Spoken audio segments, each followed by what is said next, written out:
Hello and welcome to the 2022 Ohioana Book Festival. I'm Jody, Casella, and pleased to welcome you to the Telling True Stories in Children's Books. We'd like to thank our festival sponsors and partners, all of whom you can find listed on the Ohioana website, and thanks to our official bookseller, the Book Loft of German Village. You can get copies of all the books featured at the festival by going online to bookloft.com. And now I'm pleased to welcome our authors.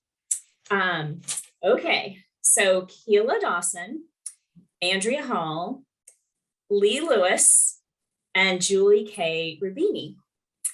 So welcome, ladies. I am really excited to host this panel because I know everybody, and I think we've all met previously through SCBWI, Society of Children's Book Writers and Illustrators. So this is exciting. I wanted to say a little bit about each author so that the people who are watching will know a little bit about each person. So Keila Dawson is the author of Opening the Road, Victor Hugo Green and His Green Book. She's a former teacher and advocate for children with special needs turned picture book author. Her books include No Voice Too Small, 14 Young Americans Making History, The King Cake Baby, and forthcoming Yumbo Gumbo and No World Too Big, Young People Fighting Climate Change. Dawson is a New Orleans native and has lived and worked on the US East and West Coasts, the Philippines, Japan, and Egypt, and now she lives in Cincinnati. Okay, Andrea Hall, who's the author of She's on the Money, is an author and children's book editor. She received a BA in English and creative writing from Miami University in Ohio. She's a former book reviewer for the Ohioana Quarterly and a member of SCBWI. When not writing, Andrea can be found crafting, baking, and reading. She's raised in Ohio and she currently lives in Chicago. Leigh Lewis is the author of Pirate Queens. She's a children's writer and poet who's been playing pirates since she could walk. She does her best work in loud cafes, on long journeys, or in bed late at night while everyone else is asleep. Her adventures on the high seas have enabled her to call many places home, including Turkey, Greece, Japan, England, and Russia, as well as states all over the US. And she eventually navigated her way back to her hometown of Columbus, Ohio. Leigh spends her time there dreaming up stories for kids of all ages, buoyed by an amazing crew, her Turkish delight of a husband, and their 3 swashbuckling daughters. And last but not least, Julie K. Rubini. She's the editor of Virginia Hamilton 5 novels. She loves to share the incredible stories of individuals who've made a difference in the world with younger readers. Her works include Virginia Hamilton, America's Storyteller, which received a Kirkus Star Review and listed on Bank Street College of Education's Best Children's Books, Outstanding Merit. Julie and her husband, Brad, established Claire's Day, a children's book festival in honor of their daughter. So welcome all of you ladies. I wanted to start by asking you, I said what your titles were that you're representing today at the book festival, and I thought we could go around and maybe you could say a little bit about that book. So Keila, I hope it's okay is it okay if we start with you? Okay. Sure. Okay. So Opening the Road, Victor Hugo Green and His Green Book is about a mail carrier who wrote travel guides that African Americans used, millions of African Americans used to travel in the United States during legal segregation, when it wasn't easy or safe because laws and discrimination limited where they could go. So it introduces children to someone other than the many notable Black leaders that I learned about in school that they're still learning about. And there are others like Victor Hugo Green that I think are important because his actions actually helped build the momentum that led up to the civil rights movement. Okay. Yeah, I have that book. I'm really excited. I bought it as soon as it came out. I was really excited. Thanks. Okay, Andrea Hall, your She's on the Money is your debut picture book. It is, yes. I wanted to profile historical women throughout the ages who have been honored on currency. And so the book features 15 different women from all different backgrounds in all different cultures, and also the money that they have had the honor of being depicted on. And it's something so unusual that we don't necessarily see all the time, women on currency, and yet it's something that has happened around the world for the ages. So it was really interesting for me to bring to the forefront these remarkable women and their stories, and a little bit about the culture and history. So it's part biography of the women, and it's part history of money. And it was just a really interesting intersection to share with young readers. Okay. Leigh Lewis, Pirate Queen. Hi, well, this is Pirate Queens, Dauntless Women Who Dared to Rule the High Seas. And it is a middle grade nonfiction about 6 fearless, fierce, and very, very scary women who from all over the world, from countries like China and Morocco and Greece. And these women, I told their different stories. They're throughout the ages, and I told each of their stories in a different verse form. And so I just wanted to share with kids these stories of pirates, to let them know that there were female pirates too. Okay. And last but not least, I don't want to keep saying that always with Julie. Julie K. Rubini, and you're the editor of Virginia Hamilton. And I noticed that you also wrote a biography about Virginia Hamilton, but maybe I don't know if you want to talk about both of those or the latest. Well, I guess one leads into the other, because the writing Virginia Hamilton, America's Storyteller for Ohio University Press, which was published in 2017, led the way to the opportunity to serve as editor for the Library of America's Virginia Hamilton 5 novels. The Virginia Hamilton biography was just such an honor to write and share her story for middle grade and young adult audiences. There had been biographies written of Virginia previously, but never for that core group, which was really her primary audience, as reflected in the 5 novels, all of which appeal to middle grade and young adult readers, as well as readers of all ages. I was at a book festival this weekend, and educators and adults who were both familiar with and not familiar with Virginia's works were excited to be picking up a copy of this collection. It includes MC Higgins the Great, which was the story that landed the Newbery Medal for Virginia Hamilton. She was the first African-American male or female to win the Newbery in 1975 for the work that came out in 1974 for MC Higgins the Great. So it's a fabulous collection. Honor to write her biography, and an honor to serve as the editor on the project and working with Library of America. Okay, thank you. Okay, so I know this is like a common question, so you can kind of take it how you want to, but I usually ask people where they got the idea for their books. Everybody's writing nonfiction and writing about real people. So maybe more, I mean, you could talk about the idea of how you put your book together, but maybe what drew you to this topic, this either the person or the subject matter. And Julie, I'm going to put you on the spot and I'm going to make you go first. Okay.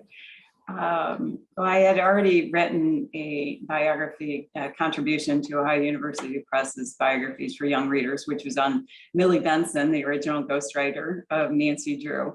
And Virginia Hamilton was the second opportunity to contribute to that series.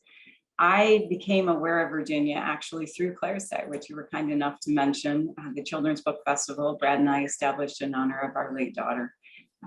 We have always wanted to be diverse with our representation of authors and illustrators.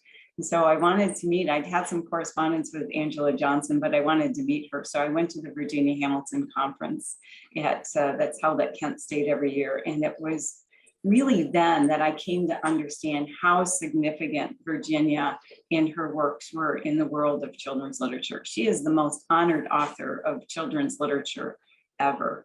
And so I just, in doing my research, I thought, gosh, I wonder if there has been a story written about her. And again, finding that there were some biographies, but not filling that void for those middle grade and young adult readers. So I wrote the biography, and again, it led to the opportunity for the 5 novels. So that was how the story came to me. And I'm so grateful. I share with anyone that I can that the greatest gift for me in writing Virginia's story was the friendship that developed between her husband, Arnold Adolph, who we lost this past year.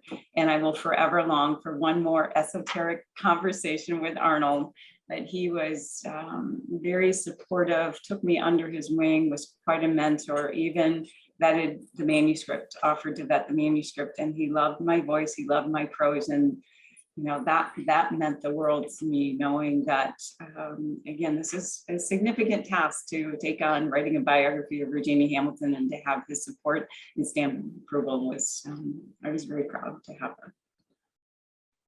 Thank you.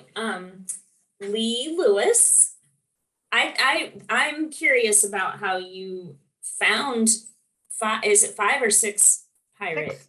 Six pirates. 6, but yeah. So I never even knew there was one female pirate. So how did you I find did not either. 6? And I actually first found one of them. And so in 2016, I was reading a website called Women You Should Know, this wonderful website about women that we should all know. And they featured Qing Shi, who was a Chinese pirate, and she was the most successful pirate who's ever lived, male or female.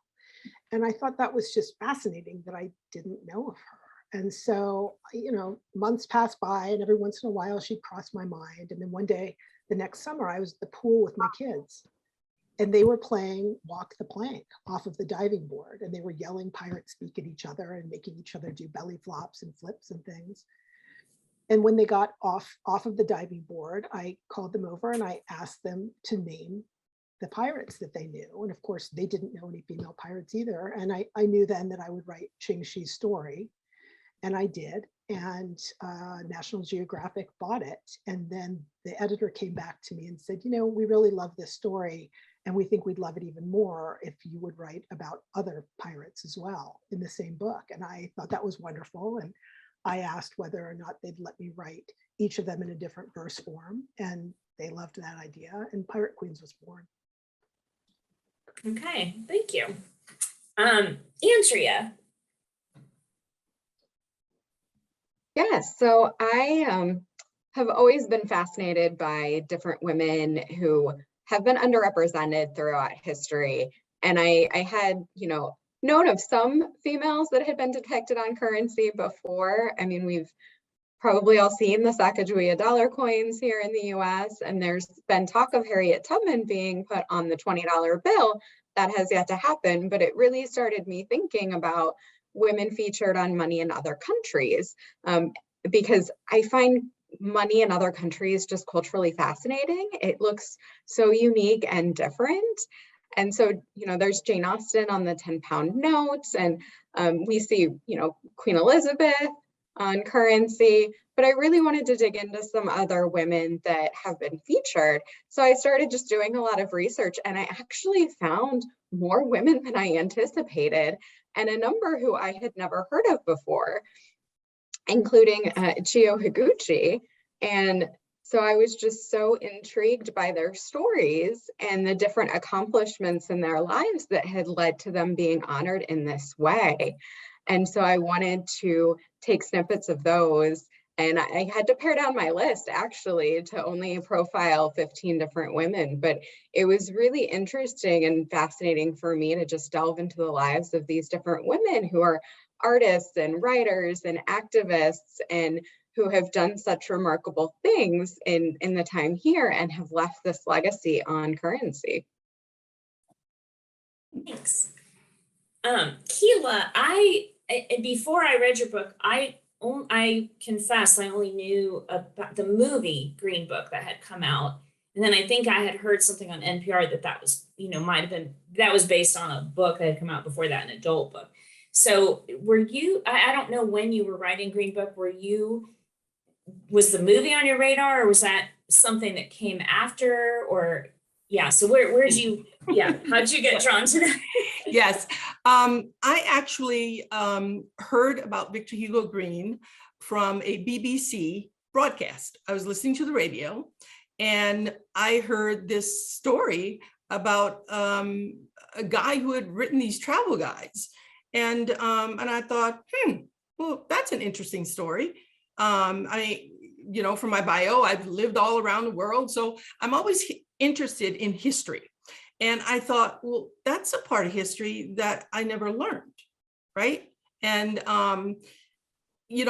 the Black leaders, like I said, the Black leaders that we usually learn about are those that that I learned about. Kids are still learning about the same people that I learned about. And I remember when I was a teacher, I was actually tasked once with creating a Black leaders, Black bulletin board for Black History Month. And I remember I said, I refused. I refused to put the same people. So I actually had done a lot of research on different inventors and stuff. And so I remember doing that. So when this story was brought to my attention, I went, well, I never heard of this guy. And I thought I had, researched almost everybody so I could introduce, different leaders to students. And so I heard the story, immediately went into a research rabbit hole, but I couldn't really find out a whole lot about Victor. And then I stumbled upon his guides on the New York Public Library website. And I thought, what a treasure trove of research here. So I read them. And, I started writing and sharing the story with friends. And of course, it sounded like, a Wikipedia article in the beginning. And about 6 months after I started researching, I hear that this movie is getting made. And I went, what? So I started getting more and more serious. And I actually met the guy who wrote, there's a fiction story called Ruth in the Green Book. And I actually met that author here in Cincinnati. There's the Underground Railroad Museum is here. And so a friend said, hey, this guy is coming. Why don't you go and meet? So I actually met him, and he knew some of Victor's family members. So I got to ask him questions, and it kind of, it definitely helped my research. And I got my library very involved. My branch librarian, she was like, every time she'd find something, she would be so excited about it. And when the movie came out, I refused to watch it because I didn't want it to influence my research. But I remember going to the branch to pick up something once, and my branch librarian said, you're not going to believe it. And I said, don't tell me if it's about the movie. And because I knew she was going to go see it. And she said, they put scenes in that movie that weren't true. We know Victor would not allow those kind of accommodations in his book. And I said, that's why I didn't want to see the movie, right? So really what I wanted was, I wanted to share the story so kids could actually learn what I learned, because I had to relearn a lot of history that I did not learn about in school. I created this timeline so I could track what was happening during Victor's lifetime. And I wanted to know, why he wrote the guide for almost 30 years. Yes, it was segregation, but what motivated him to do that and to keep doing it, and how? I mean, what I usually tell kids on school visits is there was no internet, no computers, no smartphones, and fewer than half of Americans even owned a telephone. How in the world did this guy do this? So those are the kinds of questions I wanted, how did he distribute, how was the guide distributed and also, what the guide meant to Black travelers during that historical period. So yeah, I fell down that research rabbit hole real fast. Well, I'm glad that you brought up the research, because that was my next question, because I write, but I don't write the kinds of things that require research. And so I'm really interested in, like you talked a little bit, Keila, about your research process. I'm interested in hearing other people's too, with like how you approach research? Is there a point where, are you kind of writing and researching as you go along, or do you do all the research up front, or like just how do you approach it? I'm going to mix it up a little bit, and I'm just going to go with the order on my screen. So that actually puts Leigh Lewis as the first person. But do you any way that you want to kind of like tackle that research question? Sure. Well, I am a librarian junkie, and I am obsessed with my librarians here. And so the first thing that I do is just head to my local library to see what I can find. And that's what I did about Qing Shi. And there was very, very little to be found about her. And since then, there have actually been a couple of books that have come out that include Qing Shi, but at that point, there were not. And so, it confirmed for me that I was on the right track. And so I very quickly found that I needed to go to a larger library. And luckily we have the Ohio State Library right here. And they have just a treasure trove of sources about pirates, surprisingly. And so I was able to come up there with a number of primary sources that are very, very rare, and that they happen to have copies of. And it was just this kind of delightful find for me. But I hit a brick wall many times during this process. And so, I remember at some point I knew that Grace O'Malley, who's an Irish pirate, that she at some point had written to Queen Elizabeth and asked for an audience, and she was granted that audience. And I knew that what she had to answer in order to get that audience was called the Articles of Interrogation. And it was 18 questions that she had to answer in order to be granted an audience. And she wrote it really well. And she was given a meeting with Queen Elizabeth. And I just really wanted to get my hands on the Articles of Interrogation, and I couldn't do it. And so, I went to the library again and just asked for help, as I always do, and they were wonderful. And 3 days later, an email popped up, and there it was, right there in her handwritten Articles of Interrogation. And so, honestly, I could not have done this book without the help of librarians. And there were so many examples of that where they just helped me navigate and pulled in from other places sources that I just could not find from home.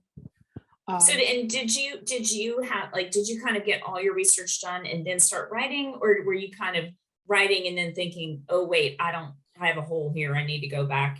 So I did all my research on Qing Shi. I thought I was writing a Qing Shi book, and then I wrote Qing Shi's story. And once that was done, and we agreed that this would be a better book if it was about a group of female pirates, then it was just an absolute, the rabbit hole, Keila, that you spoke about. I went down that rabbit hole about female pirates and just couldn't get enough. And so then from that point, I had to narrow it down to 6 women that we thought should be covered here to really show the diversity and the action through the ages. So it wasn't just when in the golden age of piracy, for instance. And so, yes, I definitely front loaded the research. And then at some points, I ended up having to go back after the fact, of course, particularly when I decided with some of the trickier verse forms, I needed to fill in some holes that I hadn't been able to uncover the first time around. Thanks. Andrea, you had mentioned when you were talking about your book that you found many more examples than 15. And in that, maybe that was part of your research too, that you just were finding more and more examples of women on money. And then how did you kind of make your choices, or what kind of research rabbit holes did you go into? Well, my first research rabbit hole was just finding as many women who had appeared on currency throughout the ages, because I wanted to have a robust list and really understand how the breadth of the subject matter was. And some of the women are from the same country, so I tried to pare it down and pick people who were in different cultures and different countries and different time periods, so that I could showcase life at these different times in history and what that was like, but also how money has changed throughout the ages and how security features on money have changed throughout the ages, which is really fascinating. I don't think we always realize how many different security features are on bills, and even different coins, and the metals have changed. And so it was a lot of research as to, you know, the different women and their lives and the time period they were raised in. But it was also coins and bills and what goes into them, the metals that they're made out of, the types of paper they're made out of, the security features, and everything that goes into it. And even finding out what happens when money is taken out of circulation and how that's used. And I think kids find it fascinating that in some cultures, you know, bills that are, you know, torn and can't be out in circulation anymore are actually like recycled into other materials, including toilet paper. Oh. That is a funny fact. Julie, so you mentioned that you met Virginia Hamilton's husband. Yeah. Did you say that? Yeah. So like when you think, when your research was a lot like just kind of firsthand interviewing this man and then also going by other biographies of her, like what was your process? Right. Well, and I guess that the same technique applies to all three of biographies and projects that I'm working on now, is that, like Leigh, the first place to go to is to the library. And as I tell kids in school visits, you know, find a book on the subject or related subject that you want to write about, and then go find that back matter that we have all been very diligent about, you know, including within our books. Find that back matter on that book. That's going to help you. It's going to help pave the way to the resources that you want to find and use on your project. And so I did just that. Again, read a number of other biographies for different audiences on Virginia, discovered their sources. I met with Arnold, was very early on in the process, and the fact that honestly, if he was not in support of the project from the very beginning, I don't know that I would have written the story. And that holds true for all three of the biographies I've written for Ohio University Press, and will hold true from here on out. That if my subjects or family of my subjects, I know if they're a public figure, you can still write about them, but I'm really all about wanting to connect with that family, with friends, with individuals who knew my subject, so that I can get their perspectives in learning about this individual, especially if they're no longer with us, as was the case with Virginia, and I didn't have the opportunity to meet her. So I really wanted to get to know her through the eyes and the hearts of those who loved her, and of course, who better to do so than Arnold Adolph. And my process was to do a lot of reading, to find anything online that I could find books. And Leigh also mentioned primary resources are huge for me. I love finding journals, letters, correspondence, anything that is outside, because to me, that's an original source. It is an original source, much like an interview, as opposed to reading something in a book. And if I write it in a book, I want to make sure that it's properly documented and it's coming from the right source. So I am very, very diligent, detailed, and I credit Ohio University Press for, you know, helping to encourage the detailing of and crediting the proper referencing of all of the reference materials and individuals where all of my research came from. And I research like crazy for, you know, all of the deadlines for Ohio University Press were pretty short deadlines. So I research for a couple of months and then I write. I feel like, I don't know about you other ladies, but I almost feel like after I've done the research that you've just absorbed the story, that it's within you, that you know the story from the interviews, from the books, from the research, from the internet, that it's just, you know, everybody that we love knows everything about our subjects, right? Because we have been spending so much time doing this research. And then for me, it just happens. It's a gift. I just feel like I know, and I feel very blessed to be able to do what I do. I love to research and then to just sit down, write the story. In my case, each of these biographies had a proposal. Most nonfiction sells on proposal, and you've already got your chapter outline, and you've got several your beginning chapters to begin with. So kind of jumpstart in the proposal and then just go from there. So it's that's my process. Thanks. Keila, you had mentioned some of your researching when you were talking about what drew you to that project. And it kind of made me think about, like, you have a picture book here, and I would think that at a certain point you had a lot of information, and then you were writing for a younger audience and you had to distill it down. Like, do you want to say anything? Was that hard? I can imagine it would be hard to think, like, well, how am I going to get all of this into a picture book? It's the hardest part for me, what to leave out. And I reserve that for of course, the back matter. And I encourage teachers, always read the back matter because there's so little real estate in picture books that the focus, you have to have a pretty tight focus.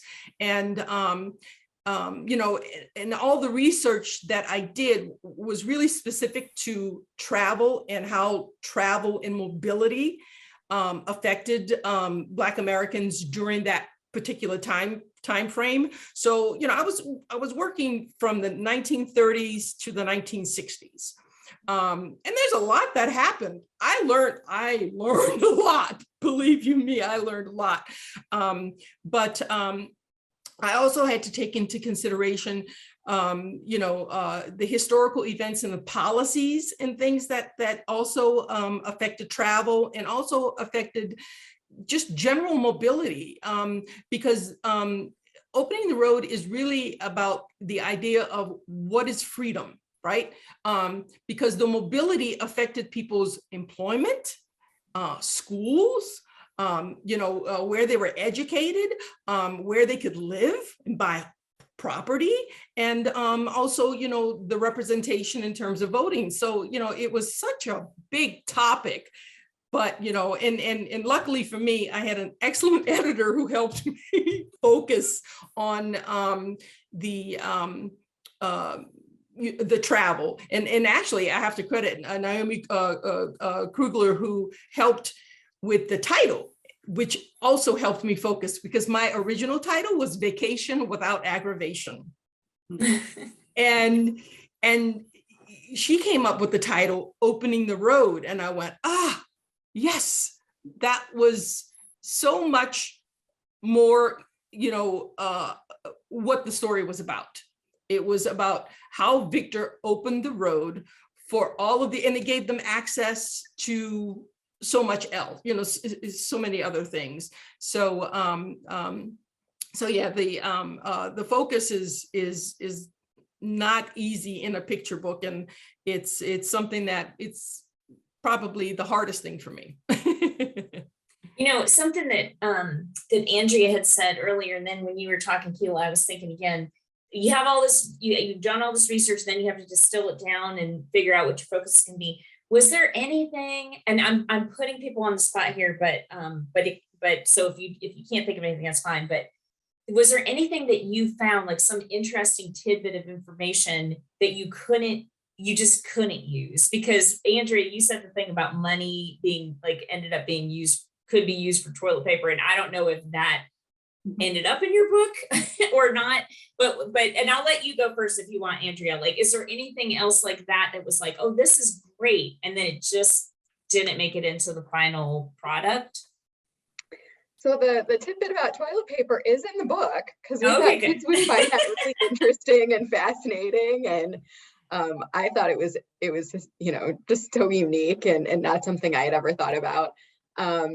There was something else with currency, and I can't remember if it was that a type of currency was stolen, or I'd have to go back in my notes and look, but we just couldn't find enough to corroborate the story. And so we ended up not including it in the book, because we wanted to make sure that the facts we included were, of course, relevant and researched and fact-checked. And so there were some tidbits that we had to leave off just because we didn't have enough information to make sure that they legitimately occurred. So I don't know if anyone else wants to jump in with like something that they. I'd love to Word. jump in. Okay, I'd love to okay. jump in. When you write about pirates, there are lots and lots of things that are not allowed to be told in a middle grade book.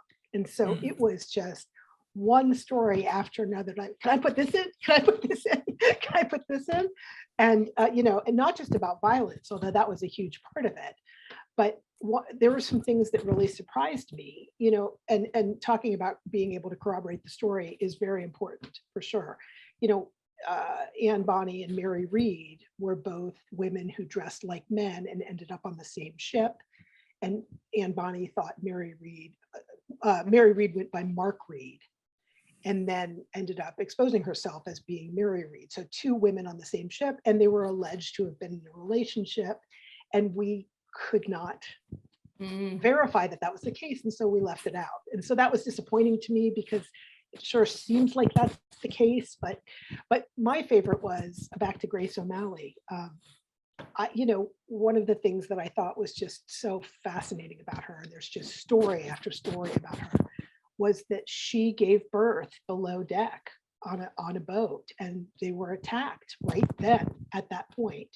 And within the hour, she laid the baby down and came up top and took up arms, and they fought off the attackers. And there's this quote that I just thought was so great. It's something to the effect of Grace O'Malley screaming to her crew, "May your lives be 7 times worse off 1 year from today that you couldn't do without me for just this one day." And, you know, just this idea of, God, do I have to do everything myself? You know, it's just so relatable, that idea.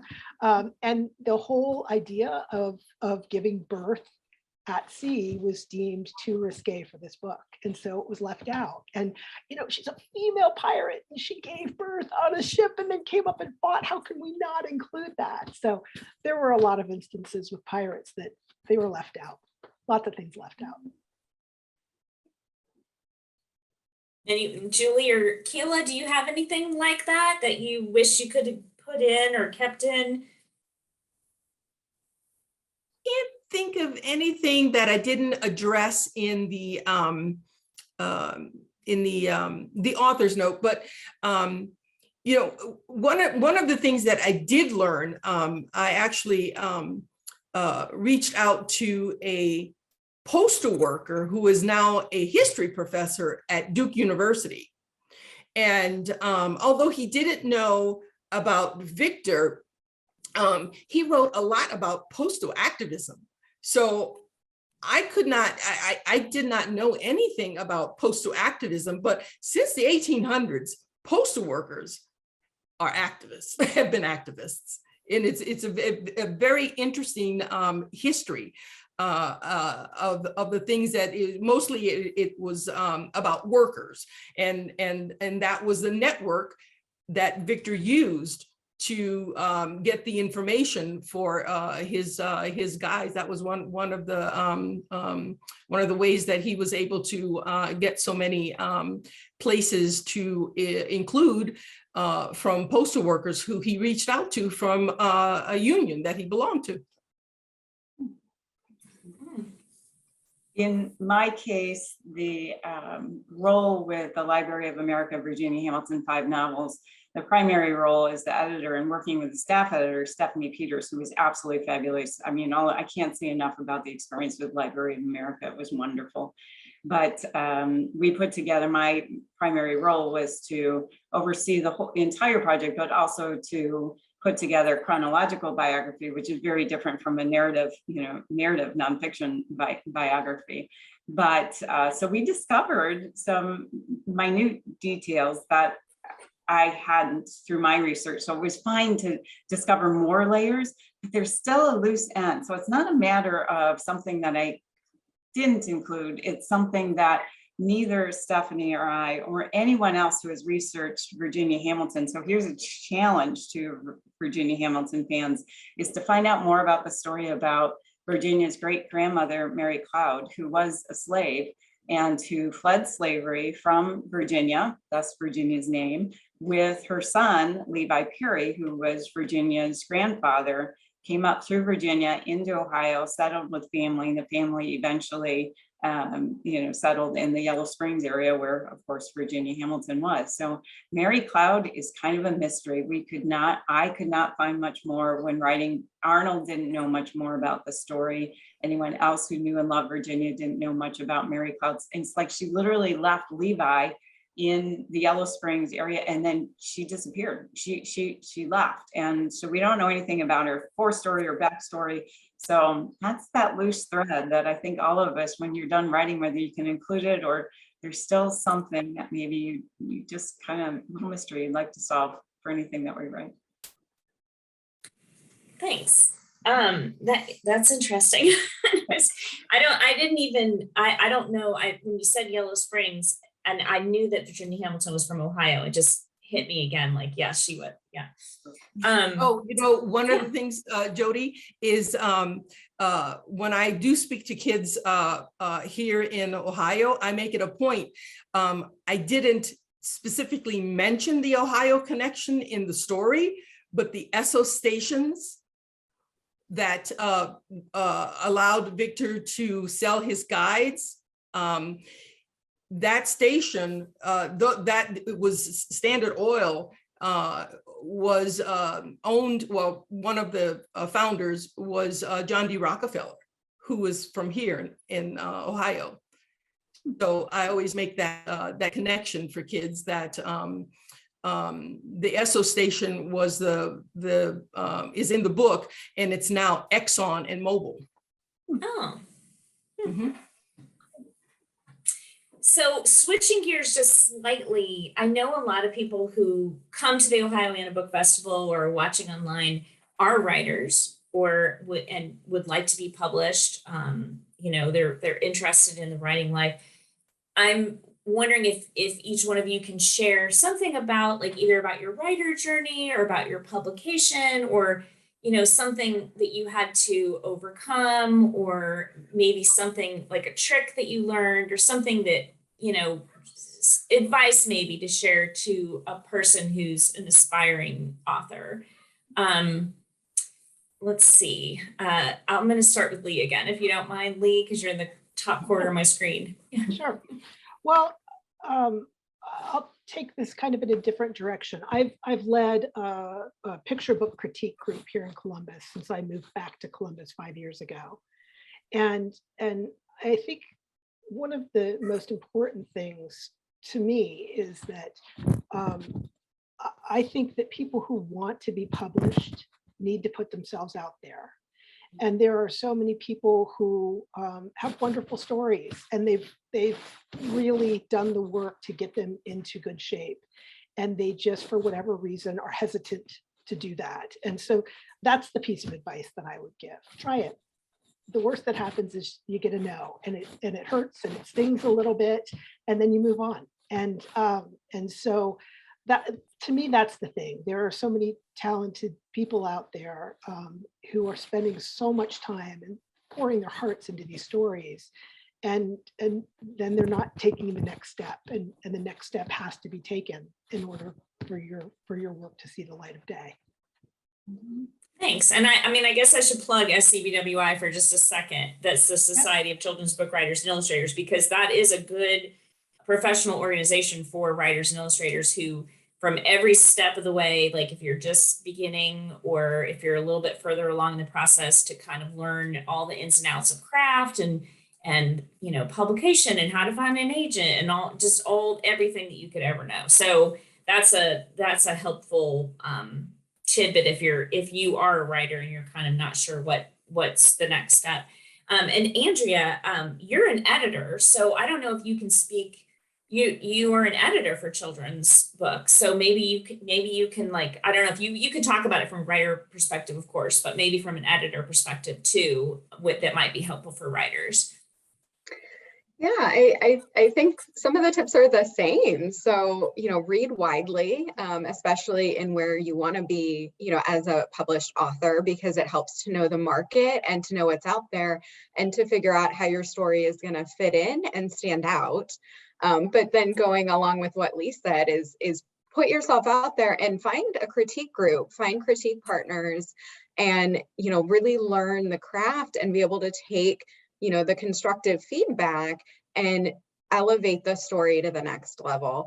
And that's really what a publication journey with an editor is as well, is it's a collaboration, and it's saying, you know, the author takes the story as far as they can go, but then the editor comes in with a, you know, different perspective and can push the author further to really make the book the best that it can be for the market. And so it is, you know, this wonderful intersection of collaboration. And then in picture books, you also have the art piece as well. So you really are coming together and making this beautiful book. Okay, Julie? I agree with read widely, write, put pen to paper, derriere to chair, as I love that expression that I heard years ago. And then absolutely, as Leigh offered, you need to submit, whether represented by agent or not. There's many publishing houses out there that you can submit to directly. SCBWI has all types of resources to help understand how to put together a query, you know, really how to, my background is in marketing. So it's really, I think, identifying where your book fits, what agents would be repping the kind of work that you're repping, what kind of editors, and working with my agent, we even work together in identifying editors together for future works. And yeah, you just have to, I mean, it is a very subjective industry and there will be lots of rejection, but just like I compare it to selling a house, the more that you're going to show your house, the more likely that you're going to sell your house. The same with your work. The more eyes that see your work, they may pass on this work, but then they might pick up something else. And I love hearing stories about friends who have had one manuscript, they wrote it years ago, they kept getting rejections, they stopped submitting, they went to something else, that something else was published, and then the editor says, hey, do you have something else? And then you go back to that work. So, you know, sometimes you see authors who you haven't heard of ever before, and then they seem to have all kinds of works coming out, and that's because they've been working, they've been submitting, they've been doing everything that it takes to become published and to be prolifically published. So, you know, just take that lead. Keila, do you have anything to add to that with your, because it seems like you might Sure. be one of the people Julie is talking about, where you have suddenly quite a few things coming out and are just now out after your the Green Book. Mm-hmm. Yes, I think it's important to feel comfortable reaching out to experts, especially if you want to write nonfiction. True stories need verifiable information, and you need to find reputable sources. So experts are there and they are willing to help. I reached out to a photojournalist, a Jewish museum curator and food historian, the guy I told you about who worked for the Postal Service for 20 years and then became a history professor. I mean, find those people, and every one of them, they were so willing to help me. And when I told them this, and there was actually there's a postal history website where you can read about postal. I reached out to them, and they had written an article about Victor Green. So, you know, reach out to experts who can help you, or at least guide you, because they will be very helpful and they're willing to help, and it really helps. It helps you, you know, get a better focus and fact check those what's important for your story, because you will be fact checked. Your editor will fact check you. So, yeah. Okay, this is kind of a I don't know, this occurred to me because here we are sitting here on Zoom, year 3 into our pandemic that hopefully is over, or getting closer to being over. Has that changed? Has the pandemic sort of changed anything about your writing life or about your promoting of your book, or like if there are things that you've had to like adapt to, or things that you've had to kind of respond to that maybe might have been different, or anything that you want to kind of say about that, because of the interruption, I'm wondering if, like, maybe it helped you, like maybe there was something positive about it. I'm going to go back to you, Keila, and put you on the spot again. Sure. The pandemic started right after we had amazing plans for my poetry anthology, No Voice Too Small. We were going to NCTE. We had, launches set up. We had all these amazing things that we wanted to do in person, and the pandemic stopped all that. So we had to immediately backtrack and turn everything that we did into some kind of digital content for teachers. So we discovered Flipgrid. So we developed content for Flipgrid, and I did the same thing for Opening the Road. We had to redesign our presentations to do Zoom, Zoom, Zoom. Everything went there. We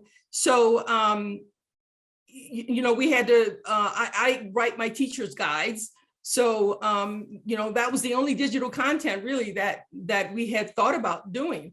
But then, we put things into Google Docs. We made our presentations so that they were friendlier, doing a virtual visit as opposed to an in-person visit. So, those are skills that they're going to be around.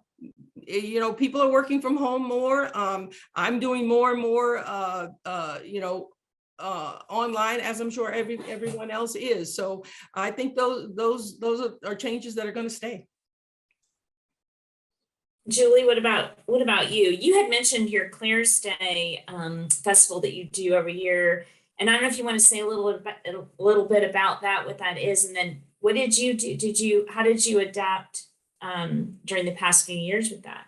Well, Claire's Day was inspired by the Texas Book Festival and First Lady Laura Bush. I learned about it 6 months after we lost Claire, and at that point we really felt compelled to honor Claire in a way that was true to her. She was an excellent reader. At age 10, she was reading high school level, so as a parent, I was always trying to find something that was appropriate content-wise. But so we're going into our 20th year. We're calling it our 20th year. I think last year might have actually been. We haven't had a live festival in 2 years. We are going live this year. I'm so excited. We have a number of our favorites from throughout the last 20 years joining us. It is a day filled with readings, with book signings. One of the most special things about Claire's Day is our CARE Awards, which are Claire's Awards for Reading Excellence, given to children nominated by their teachers as being the most improved readers, not the best readers, but the most improved. And these children aren't often recognized for any academic accolades. Prior to COVID, we were averaging about 1,200 children, and we each receive a personalized certificate and a coupon to choose their very own book from the collection, represented by our guest authors and illustrators. So it's just win-win. We have a school visit program, outreach program. So we will be, it's still been a little bit of challenge with schools as far as school visits. We're getting every one of our authors into and illustrators into a school this year, and that's been a little bit of a challenge since we have more than average. We usually have just a dozen or so authors and illustrators. So that has been the last 2 years. It was really hard and sad not to have Claire's Day live. We did some things virtual, but it's just not the same thing, connecting kids live and in person with authors and illustrators and books. So we'll be back this year, May 7th at the Toledo Library, Main Library, and May 21st at the Maumee branch. So check out clairsday.org, and thank you for the opportunity to share that. Great. Andrea, what about you? Have you had any, like, this is your debut, so I wonder, are you kind of getting some hybrid opportunities, or? Yes, this is my debut. It came out last October, and so it's been challenging in the midst of the pandemic and the Omicron surge last fall that a lot of bookstores were really not doing any in-person events for children. And so that's been a little challenging to try to, get out and see everybody and share the stories with them. But I do have an in-person school visit coming up this spring. Yay. So I'm really excited to go in to meet some readers and just chat with them about books. And so I'm really looking forward to that. Okay, Leigh Lewis is my last but not least. Well, I feel like I kind of lucked out with how COVID affected Pirate Queens. The book was supposed to come out last year, and I joined a debut group. If anybody doesn't know what that is, I did not know what that was until I was in one, but it's basically people that are debuting in the same year, and they band together and they share ideas and they support each other, and you become wonderful friends, and it's been wonderful for me. But I first joined a group called the 20 Wonders, because it was supposed to be 2021. And then my book got pushed back. And of course I thought, oh, they're not going to publish it. It's going to get cut. The book's going to get cut. And they said, no, it's going to get published. And it got published in January of 2022. So then I moved to the 22 Debuts is now my debut group. So one thing that's happened has been that I found this wonderful, very supportive group of writers who are also debuting this year. And the other thing is that I got lucky with the timing in that I've been able to be out promoting my book. So I went to Houston, I went to New York, and that was just a gift. After being shut down for 2 years, I really thought we wouldn't be able to do anything, and we have been able to. And it's just been amazing to be able to share these women's stories with people outside of just in Columbus, Ohio, which has been wonderful also, but really amazing to be able to kind of spread the word in a way that I didn't foresee at this point. Okay, I know we're running out of time, and this has been a really nice conversation, so I hate to say this, but before we go, can you kind of quickly say what your next project is, or what you're working on, or what's kind of next up on the horizon for you? So Keila. Okay. I have another poetic anthology, No World Too Big. And it is about young people. It's an international edition. So it's about young people fighting climate change all around the world. And it's coming out with Charlesbridge. And I also have another story with Charlesbridge called Yumbo Gumbo, which is set in Louisiana, my hometown. And it is a storytelling math book. So it's about a little girl whose family can't decide what gumbo they want to have for dinner. And she uses her wits to get them to decide when their choice, when she can't get them, when they can't decide what gumbo they want to eat, and they can't agree. So she uses her wits to have them come to an agreeable decision. Sounds nice. Andrea, what about you? What's up next for you? So I have a couple nonfiction picture book ideas that I'm doing research on right now. So I'm not going to say too much as they're still shaping up, but I'm excited about them. So I'm delving into the research for those. And then I have a couple young adult novels that I'm also working on. So hopefully there will be more news about those in the future.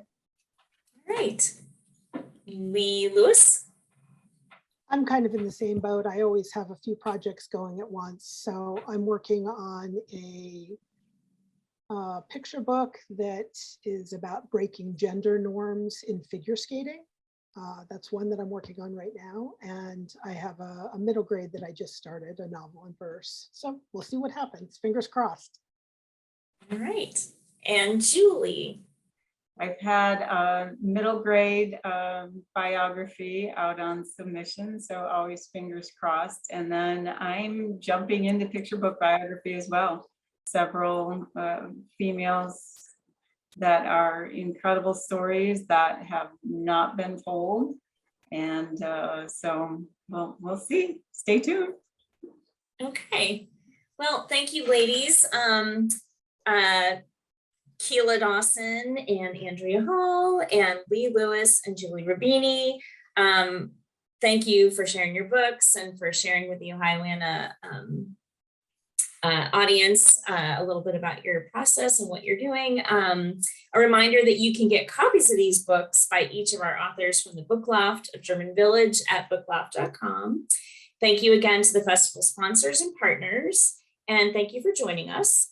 Please check out the Ohioana website for all of this year's festival programming. Thanks so much, Jody. Yes, thank you. Thank you. Wonderful. Thanks. Thanks, Ohioana.